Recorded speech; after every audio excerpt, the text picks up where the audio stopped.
Hi అండి. మీకు ఎట్లా అనిపిస్తుంది తెలంగాణ? మిక్స్డ్ ఉందండి, అంత బాగాలేదు. ఎందుకు పెట్టాడు ఫ్రీ బస్సు? ఫ్రీ బస్సు పెట్టి మగవాళ్ళకు ఎక్కువ టికెట్ తీసుకుంటుండే, ఆడవాళ్ళకి ఫ్రీ బస్సు అంతే కదా. ఆడవాళ్ళకి ఫ్రీ ఆడవాళ్ళకి ఫ్రీ పెడితే మగవాళ్ళ దగ్గర తీసుకుంటుండే కదా, తిట్టుకుంటుర్రు. ఐష్ణు మాట్లాడరా. భర్త అత్త టికెట్, కొడుకు అత్త టికెట్, మనం అత్త అది, మళ్ళా సికలు పట్టుకోడు, జుట్లు పట్టుకోడు.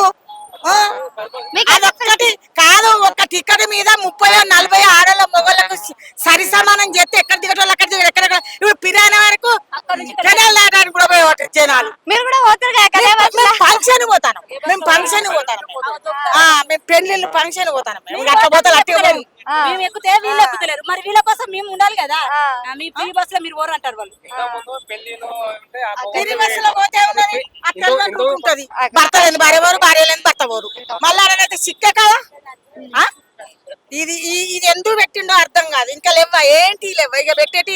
ఫ్రీ కరెంట్ కూడా పెట్టింది కదా? ఎక్కడ వచ్చింది కరెంటు? అది ఎవరికో 100కు 4గురికి వస్తుంది. 100కు 4గురికి మీకు ఏం రాలేదు? రైతు ఏం రాలేదు. మరి కేసీఆర్ పరిపాలన బాగుందా, గీడ పరిపాలన బాగుందా? అప్పుడు అదే బాగున్నది. అప్పుడు ఆయన ఎందుకు నచ్చింది మీకు? ఆయన చేయబట్టే ఇవన్నీ వచ్చింది. ఇవన్నీ ఆయన ఏ వచ్చింది. మరి ఈయన వచ్చినాక మనకి చాలా చేసిండు కదా. మళ్ళీ చేసేటి ఎవరో చూసిన వారో చూస్తారు. అప్పుడు ఇంకా 5 ఏళ్ళ పొద్దు